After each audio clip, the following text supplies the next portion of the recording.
Hello, everyone. Welcome to day 2. Thank you so much for coming back and joining me. I am trying out slides today. I'm going to see how this works. You'll have to tell me if you like the slides or if you'd rather see my face bigger. So let's get into a couple things as we wait for people to come on. So first of all, I want to say great job with day 1. You guys are crushing it. I loved getting to know the niches that you picked out and helping you narrow them down. You're definitely taking messy action and getting out of your comfort zone. So great job. Hello, I see someone said first time viewer. I'm using StreamYard, and I mentioned this yesterday, so I can't see who it is. It just says Facebook user. So if you can grant StreamYard permission, it should be over on the side. If not, just post your name in the post so I can see who it is and I can give you a nice little shout out. But hello again, day 1. Great job for those of you just joining us. You took messy action. You stepped out of your comfort zone. I know niching down can feel really uncomfortable, but you guys did a great job. I believe I got back to everyone who posted with the hashtag homework1. If for some reason I missed you, hi Kayla, good morning.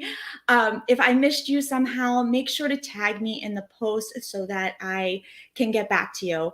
And I hope you guys found my feedback helpful. I want to give you that constructive criticism and sometimes that tough love that you might need just to I want to be your cheerleader, but I also want to get you going in the right direction so that you can have a successful blog. So hopefully my feedback was helpful to you. Hi, Jerry Ann, thank you for showing up today. Again, I'm trying out these slides. This looks a little different than yesterday. So my face is a little smaller. My slides are a little bigger. Let me know by the end of the live if you like this better. I thought it might help you follow along a little better. So we'll see how it goes. All right. Oh, and then one more thing heading into today, just a little housekeeping. I know a lot of you have blogs set up. If you don't have a blog set up yet, I would love for you by the end of the challenge to at least start one. I'm not expecting it to be done by any means, but at least register for one so that you can keep going after this challenge. I did put a link to a training in our group you can search hashtag training that takes you step by step through how to set up a blog. Obviously, I teach WordPress.org. I think it's the best place to be if you want a blogging business, not a hobby. So that is what I do a training on. You can check it out. Okay, so let's get into, who we got here? Hi, Judine. Oh, you're welcome for the feedback.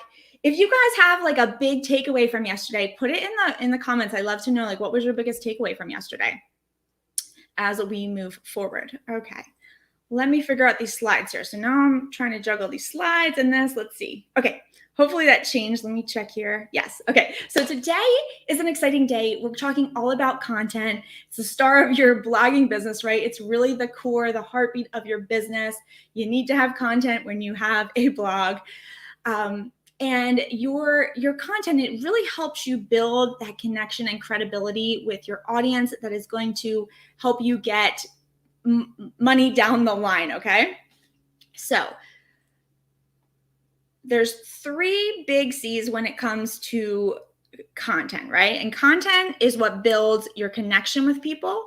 It's how they're going to connect to you. When you are sharing personal information and adding value, it's going to create that connection. Number 2, it's going to create credibility with your content. If you are adding value and teaching them something that they didn't know, they're going to see you as a go-to expert in the field as you create more and more content. Now, you don't have, I mentioned this yesterday, you don't have to know every single thing and be that like when I say expert, I don't want you to think you have to be the most know everything about the subject at hand. You just have to you just have to be a few steps ahead of your ideal person. So again, I think I gave the example of a photography blog where if you're teaching about photography to beginners, you don't need to know the most advanced photography techniques. You just have to be a few steps ahead of the person that you are trying to teach on your blog. So your content builds credibility as the go-to expert. And then eventually down the line, it's going to bring you cash, which we're going to talk more about monetizing your blog on Friday. And then there's one more crucial C word when it comes to content. And this is where a lot of people struggle, and that is consistency. So, I'd love to know, I have this little graphic here, and I'd love to know how many of you, if you have a blog or maybe you're just posting on social media right now, how many of you struggle with consistency? Maybe with your blog or just in life. Are you more of a one where you're like this girl and you're like, yes, I'm consistent. Like I have a consistent schedule. I post on certain days. I have it all figured out. Or are you more of a two when it comes to consistency, like this girl? Like, oh my gosh, like I try to stay consistent, but it's really hard. Sometimes I'll blog for a couple weeks or a couple months, like going real strong, and then just completely disappear for a few months. Or maybe I blog when I feel like it. Let me know if you are one or a two. And I'm going to check the comments over here, see who else is in here. Made it. All right. I see a couple more people made it. Two. I see a couple twos. That's okay. It's nothing to be ashamed of, embarrassed of. We're going to work on it. Consistency, it's hard. Being consistent with blog posts is hard because there's that myth that like blogging is easy. It's not easy. It's hard work. And it's easy to post on social media, put up a post here and there, but to actually write out blog posts, format them, do the keyword research, do other things involved with creating a good blog post, it takes work. But you can do it. And we just have to get clear on how we can stay consistent, which I'm going to talk about in a second. All right, let's see. We got some twos, but I'm going to be a one. I love that. I'm not sure who said that. It says Facebook user, but you're going to be a one. Jennifer says, so hard to create a schedule. I know. We're going to work on that. Jerry, I'm a two, but doing better on Instagram, being consistent. Okay, so some ones, some twos. Most of you are twos, and that's okay. What I want you to really understand is that consistency is what is going to build trust and credibility with your audience. Because if you're not consistent, no one is going to want to follow you because they're not going to know what to expect from you. So if you're blogging and they're following you, and then you disappear for a little bit and come back later, you're probably going to lose those people who were interested at one time. They're going to go find someone else. So what we need to really focus on in a second, well, let me tell you this first. Consistency, it equals growth as well, because the more consistent you are, the more content you're putting out, the more eyeballs are getting on your content, the faster you're going to grow. When I say this, though, I don't want you to think that quantity trumps quality. It definitely doesn't. I'd rather you put out one quality blog post twice a month than try to do like 5 or 10 really short blog posts a month. But consistency does equal growth. So what you need to figure out as you start to build a blogging business, not a hobby, is how frequently can you realistically put out high quality content. And let me tell you kind of what I recommend. I know when you're first getting started, it can be overwhelming. There's a lot of different things to think about when you're starting a blogging business. And so I would say maybe start out with, realistically, might be like once every other week. Try to do 2 blog posts a month, and you can always increase it from there. I always recommend 1 blog post a week, or at least 1 a week if you can. And then if you can't, start with 2 a month and then work your way towards 1 a week minimum, because that's going to keep your reader coming back each week. There's like a certain day that you post, and so your audience gets to expect it. Now, what I want to say with this is you don't have to put out, it doesn't have to be a blog post if you'd rather do content in the form of video, if you're more comfortable on camera, or if you're more comfortable doing audio. It just has to be content of some type, okay? So another thing that I tell my students, and I want to tell you guys, is that you don't have to be a great writer to blog, okay? I don't want you to get caught up in that either, because people don't read websites or blog posts like they do a novel. They scan them, okay? And I've mentioned that earlier this week. It's more of a conversational style. So you want to really be thinking of how people can scan your site. Like, this means breaking down the information with headlines and bullet points, bold text, 1 to 2 sentence paragraphs max. You do not want big blocks of paragraphs on your blog post, because people aren't going to, it's sad to say, but people's attention spans are getting shorter and shorter and shorter. I mean, look at TikTok. That's like one of the most popular platforms now. And I think it's like 10 or 30-second videos. It's getting very short. So you need to make your blog posts scannable by breaking up paragraphs, putting in images, infographics, things like that. Think about when you read a blog post, right? Are you reading it word for word, or are you scanning it? And I don't want to give you too much information about how to write the blog post today and how to do keyword research and all that. I dive much deeper into like SEO and all that stuff in my Blogging Business Blueprint course and with my students. But I just want to give you an overview of the importance of these, like the foundational things with your content today. Okay. So let me see if you have any questions so far. Consistency equals growth. Yes. Hopefully I'll be a 1 by the end of the challenge. Love it. Love it. Love it. Okay. And I don't know if I can put this in the comments. Hold on. I have a whole bunch of videos related to creating content. Like if you hate writing, you can actually speak your content out and then have it transcribed for free with something like Otter AI. There's lots of different things you can do if you don't love like typing it all out. Okay. Let me see. Oh, it looks like I can post this in here. So I have like a whole playlist of different videos that go over content that you can check out later. All right. Okay. Moving on. Any more questions about consistency? One of your homework questions is to kind of figure out what you can realistically do, or what you think you can do. I want you to come up with a plan. All right. Let me check over here. Okay, let's move on to credibility then. And when you're creating content, you really want to be adding value. So I know you guys have seen those personal blogs, and maybe you even have one right now where you are sharing what you did in your day, or you're sharing something like your experiences, like just solely your experiences on your blog.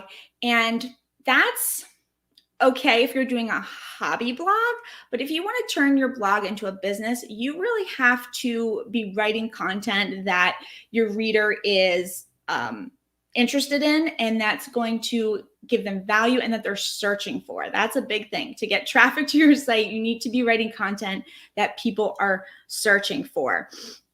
I'm sure you're an awesome person. If you're doing daily updates, I'm sure you're a great person, but in 2021, a blogging business, you shouldn't be really sharing your personal stuff on your blog. That's more you would do that more on your social media. That's where you can build the connection with your audience more of that personal stuff. But when it comes to your actual blog, you want to be writing that content that really adds a value. And focus on what your audience needs. Okay. So for example, when I started my parenting blog back in the day, I was just blogging about my personal journey and stuff like that. And it did gain some traction. But when I actually wanted to turn it into a blogging business and make money from it, I had to completely switch gears, research what people wanted to know, and then give them value that way instead of focusing on me. All right. Now having said that though, that doesn't mean that you can't share your story at all, like weave it into your content in ways, because people do crave that authenticity, that vulnerability, that originality from the person they're learning from, right? Like people want to know a little more about you. And yeah, they're not going to want to know what you have for breakfast, but they want you to share your story as you share content. It'll be more memorable to them. So you can weave it in. People want to learn from you. They want to know your opinions. You really should take a stance with your content. And like we said yesterday, attract and repel. You're going to attract people and you want to repel people. You want to repel the people that aren't for you. And you can do that through your content. One thing I'll leave you with too, that I got wrapped up in a lot, is that no one wants perfect. Okay. Like when I first started, I was trying to be perfect, like have my hair all done and my it's not too messy. I didn't remove the Nerf guns that my kids were playing with, but people don't want perfect, okay? Like they want people they can relate to when they're learning from someone. And so be relatable, don't be fake, it will show through. And let's see. Let me go back to the comments. I'm in the slides right now. Okay, we're good so far. What I want you to take away from this is that we don't want to focus on ourselves on our blog, but we can weave our stories into our content, because people don't care what you do, but they do care why you do it. When I started this blogging business, I try to share a lot that, I had a lot of mistakes when I started out, and it definitely wasn't perfect. I failed forward, and I share that with my audience because I want them to know I'm not just someone who blogs about blogging, and I want to share my journey so they know how I got here. How many of you are kind of scared of failing when it comes to putting like yourself out there, or being judged by others? How many of you can say me or raise your hand, how many of you feel like scared to put yourself out there or scared to fail? Because that's a really normal thing.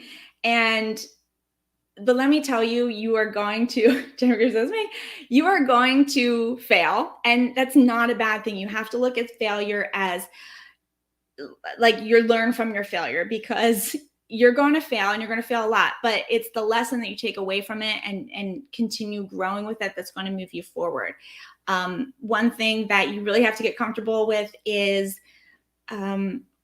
getting comfortable with being uncomfortable. Honestly, I think that you do have to put yourself out there. Okay, Kayla's saying scared of what people I actually know will think, failing in front of them.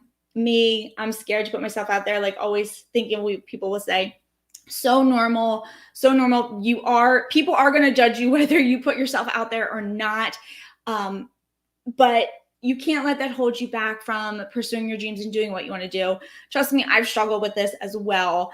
These Facebook lives, like I'm a complete introvert, and doing these Facebook lives, like they still make me nervous. Like this is never going to feel supernatural to me to be speaking to over like tons and tons of people over the internet just on a live. But as you grow, you get more comfortable with things, and you really learn. There's a lot of mindset involved with blogging. That's something I also try to teach my students, that a lot of it's up here. Like success is 20% mechanics and 80% up here. So something to keep in mind. All right, let's get into. Oh, and let me tell you about this. Yeah, this is why I put this in the slide. If you are just starting out, this is a book that I read, Building a Story Brand by Donald Miller. It's an amazing book. I actually have it on my bookshelf over here.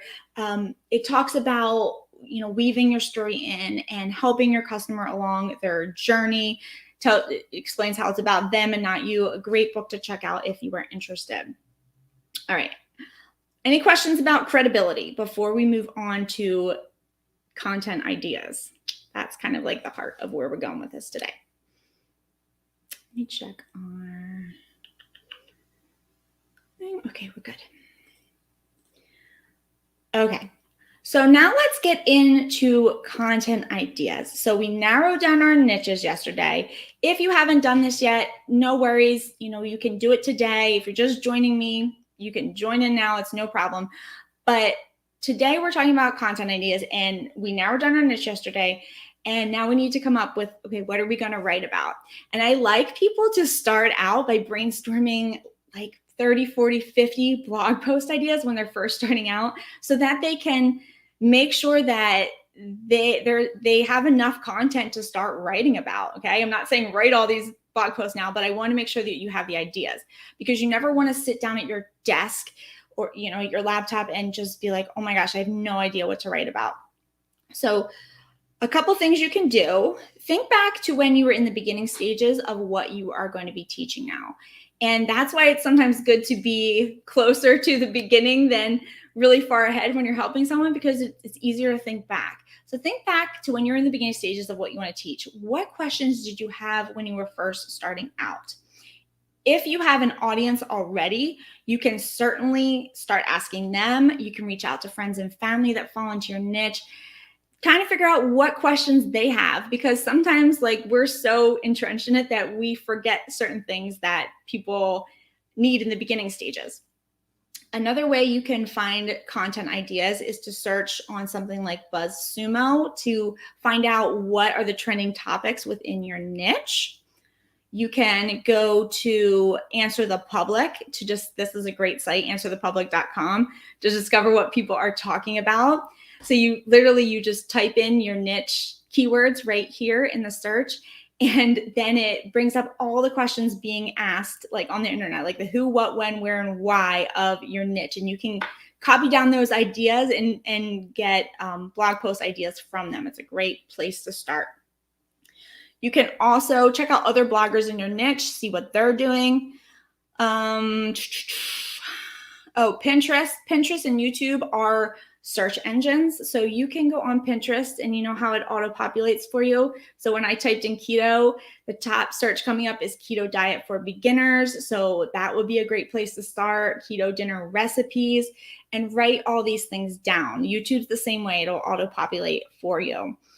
And then once you have some ideas, and as you start gathering them, you want to set up some type of Google Sheets or maybe a Trello board where you can put all these ideas. So when you sit down to write, you have all these ideas and you can just take one and go. This sheet at the top, I have a setup Google Sheet for my students, which all lays this out for them. But you can do it on whatever you like. I have a video too that goes in a blog post that goes into more about finding content ideas that I will post in the group today. But the last thing I really want to talk to you about today is pillar content. And let me go back to my thing here. Sorry, I'm going between the slides and the video here. Give me 1 second. 1 second here. Okay, so pillar content. Does anyone know what pillar content is? If you do, you can just raise your hand in the chat or put me. If not, let me tell you a little bit more about this. Pillar content, also known as evergreen content, it's really in-depth, very informative content that has a long lifespan and greatly serves your audience and yourself indefinitely. So what I mean by that is that you want to have certain blog posts on your site that are pillar content that aren't going to go away when the trend fades away, right? So if someone searches on your site 5-10 years from now, the pillar content on there will still be relevant. And not every blog post has to be pillar content, but I do suggest when you're first starting out and building your blog to put a few pillar content posts on there to really get your blog going and getting traffic to it, because pillar content tends to be a really good bringer in of traffic. Okay. So I want to go over 10 different pillar content blog post ideas and give you some examples for each to really start getting your mind going with some blog post ideas, because I want you by the end of today's training to be walking away with a few blog post ideas that you can start today and start writing and start getting up some blog posts, okay? Taking action this week. So the first one is the beginner's guide. Let me get my notes here. Okay, the first one is the beginner's guide or the ultimate guide. So I have done, for example, this is like for someone just coming in to your niche and they know nothing. This is a post that's going to kind of get them up to speed to take them to the next step with you. So like I've done a beginner's guide to blogging platforms. So anyone coming in that wants to start a blog, I have like this ultimate guide, beginner's guide to blogging platforms. So because most people are like, well, where do I start my blog? And it compares all the different platforms. So that's an example of a pillar post. I'm going to take a few of your examples. I wrote down a few things. So for Leah, if you're dealing with minimalism, it's a hard word to say. Your niche was you're thinking about doing minimalism for the young adult. So maybe the beginner's guide to minimalism, like how do you start getting rid of things? Like what do you need? What you don't need? What are the benefits? Leanne R. There's two Leannes in our group. Leanne R. Maybe a beginner's. I think you were doing like health hacks or low carb lifestyle. Maybe a beginner's guide to a low carb lifestyle. What you need to eliminate. What the benefits are. Lindsay, you said you might be doing time management or organization for young adults, like a beginner's guide to that. Okay, let's go on to number 2. Number 2 is the myths blog post. So this is like where you're busting down those myths that people believe so that they can finally move forward. So I've done a blogging myths blog post where like I break down like blogging is not dead in 2021. You just have to do it differently. I've done myth posts about selective mutism with my parenting blog that breaks down all those myths that people need to get through before they can move forward. So for Leanne L, I said maybe myths about homeschooling if you're doing the homeschooling niche, because there are a lot of misconceptions of homeschooling. So that might be a great one. And Alex, I believe you said you were doing BLW, which I think is baby-led weaning. Correct me if I'm wrong, but maybe myths about that, because I'm sure there's a lot of misconceptions around that subject. The next one is an essential tools and resources post. So this is great for affiliate income. We'll be getting into that on Friday and what that is if you're not familiar with it. But this is basically a place where you can write a post about all the tools and or resources that you use to do the thing that you're teaching. So for me, I have a essential blogging tools and resources kit or post that displays everything that I use in my blogging business, from my email marketer to my blog platform to what I use to design my graphics. And I list them all out with my affiliate links so that people click on them, they're interested, they can learn more, and then I get a cut of it. So I put for NASA, I thought maybe like essential tools and resources for like that organization productivity for the college student. For Kayla, maybe the essential tools and resources for getting started with a cutting garden for people who have no idea what they would need. This is a great post. I'm just going to check the comments real quick so I'm not missing any. How many posts do you need to post on your blog a day? Oh, you don't. So you don't need to post more than, I would say, 1 a week. You don't need to post every day by any means. Like a long time ago, there was that thought of quantity over quality, where the more you post, the more you would get traction. But now Google favors much more in-depth posts. So and not as many. So if you take the time and write 1 in-depth post a week, that is so much better than posting little posts each day. I would not post every day. You probably wouldn't.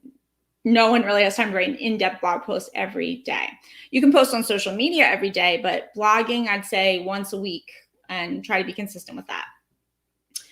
Oh, the next person, their answer, I'm not sure those, but thank you so much. All right, back to the pillar post. Sorry, I want to bounce back. I want to make sure I'm not missing any questions. So sorry if I'm like bouncing back and forth.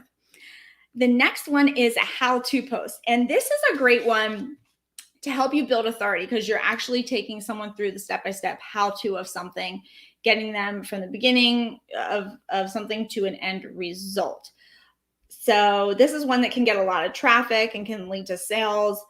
I was thinking for Judine, who's doing like the entertainment, you could do something like how to entertain on a budget, or how to entertain, I don't know, how to entertain, fill in the blank, with a step-by-step thing. And everyone can do a how-to post. That's just one that I pulled out of my head. But how-to posts are really great for traffic and eventually sales. The 5th one is an in-depth review. So you can this is another one that's great for affiliate income, where you take a product or a service and you do an in-depth review of it. So I've done this there's this like bed tent that's great for kids with anxiety and sensory issues from my parenting blog that I did a really in-depth review on. I was an affiliate for them. So I let them know I'm an affiliate, but that I also use the product, and I put my affiliate link in there. But it helps people get a better idea of something by you giving them an in-depth review that's related to your niche. So that's a great one you can do. Tina, maybe an in-depth review on like a law school prep aid or something like that, or something that would give them like something that they would need to prep for law school. Like, is there a product probably somewhere out there that you could be an affiliate for that you loved or maybe that you used, and do an in-depth review. Number 6 is a detailed list post. And people love list posts. They're easy to consume and they're not too bad to write. You do want to make sure that you're putting your keywords in there. You can do like a top 10 or a top 8. You've seen a lot of my posts are list posts listing like I can't even think of one right now, but like the top like 8 things you need to do as a new blogger or things like that. So I wrote down, what did I do? So I've done, well, that's what I've done. I'm trying to think of what you could do, like maybe a detailed list post for, I don't know. Someone give me a topic. Who's got a topic that we could do one? Anyone? Or have an idea of a detailed list that they would want to post? I think I've done, well, list post could be like the 5 blogging myths. You could combine them. So the myths post and a detailed list post could be like a combination of 2 of these. All right, I'll come back to that one if I think of something. The next one is a comparison blog post where you're posting 2 different things. So I've done WordPress.com versus WordPress.org. That is a huge one. It brings me a lot of traffic because that was one of the pain points of my readers. They just couldn't figure out the difference between the 2. So I broke it down in a really in-depth comparison blog post. The 8th pillar blog post type is a before and after blog post. So this shows a transformation of some type from what it was before to what it was after. Sarah, I was thinking with you with the confidence thing. So you could feature someone who had low self-confidence before they started working with you, and then the transformation they got after working with you. Patricia, the same thing with you being the nurse and trying to transition people into the more, I think it's cosmetic or aesthetic side of nursing. You could do like before and after they switched over and how that worked. You okay, buddy? It's my son. Do you need a snack? You can get a snack. Go ahead. Yeah, go ahead. And Kathy, I was thinking this would be perfect for you because you're doing that like furniture rehab. So you could do before a rehab and after. This is a great one that might work for you. And number 9 is a case study. And this kind of could go hand in hand with the before and after, but a case study is just a little more in depth. So if you're featuring someone that you worked with, like one of your clients, you could dive deep into more of a case study with them, how it was before, and the results they got after. And lastly, a pillar blog post that you could do is a your story. And again, we're not using our whole blog to just talk about ourselves, but people do care about like why you do something. They're curious about your story. So you can have a blog post that just goes into your whole story of how you got where you are, how you got the transformation you got, and how you can help that person do the same thing. All right. So that was a lot of information that I kind of threw at you. Let me know in the comments if any of these really stuck out to you that you think you would really like. We're like, wow, this is the first one I want to do. Let me know.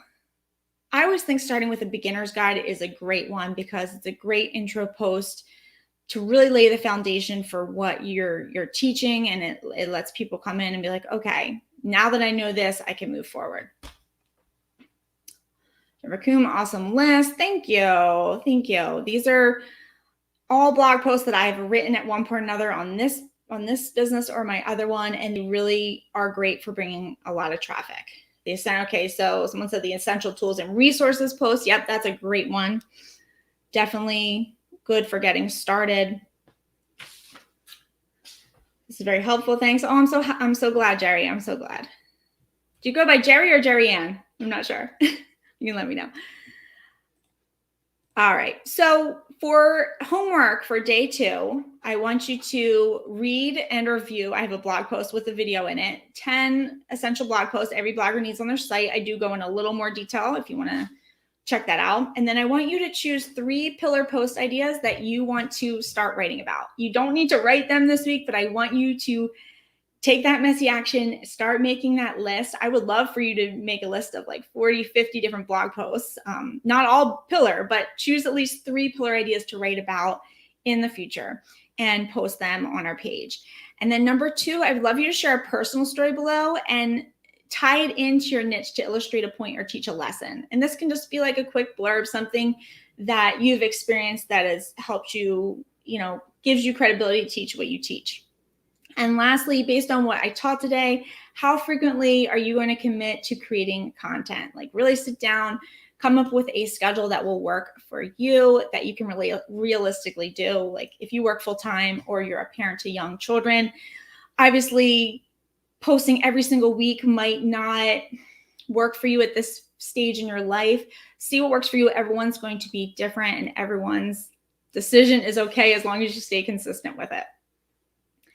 All right. So make sure you share your homework in the Facebook group with the hashtag homework2, or if you're not in our Facebook group and you're watching the replay, you can email me at maureen@thecreativeimpact.com so you guys can get entered for those prizes. I want you to keep going this week. Keep taking that action to move you forward. Let's see. Let me just check the comments. Do we have any more questions before I get off? You're helpful. A list post could be a list of inspirational people to follow on social media. Absolutely. And the good thing about that, if you are listing other people's sites or their social media handles, you can actually send that post to them and just be like, I wouldn't ask them to share it out, but you can be like, hey, I wrote this post. Here it is. I included you in it. Like I really look up to you. And more likely than not, if that's good PR for them, they're going to share it out. So that can be a great thing. How many words does a pillar post need to be? 2,000 plus words. So I'd say 1,500 plus. 2,000 plus is even better. There's varying opinions about what Google favors, and I think it is getting closer to that 2,000 plus mark. But when you're first starting out, like I don't want you to get too wrapped up in the word count as long as you're really adding value. I think a lot of these pillar posts, because they are so in depth, they're going to be fairly easy to get up in that higher number. So long story short, maybe 1,500 to 2,000 words I would shoot for, no more than 3,000. Okay, I would start there and just make sure that you're breaking up everything with headlines and text and bold text and breaking up paragraphs so it's easy to read. Okay, any more questions before we get off the live today? I'm loving this group, guys. You are great. I'm loving all the interaction in our group. It is so great when everyone's interacting and posting their ideas. Okay, when I checked Google, someone said 5,000 words. I was just like, no. Oh, goodness. 5,000? I don't think I've ever written no, I know I haven't written a 5,000 word post. That's pretty intense. I would stick to, the 1,500 to 3,000 word. 5,000, you don't need to do that. I wouldn't know. You're good. All right. Any other questions? If you don't want to post it here, send me a private message on Facebook, email me, post it in the group. I am here. 5,000 would be a book. I agree. That's pretty crazy. And they definitely wouldn't read the whole post for sure. All right, guys, I think that's it for today. If you have any questions, again, post them in the group or email me, and I will see you tomorrow. All right. It was great seeing you guys. Bye.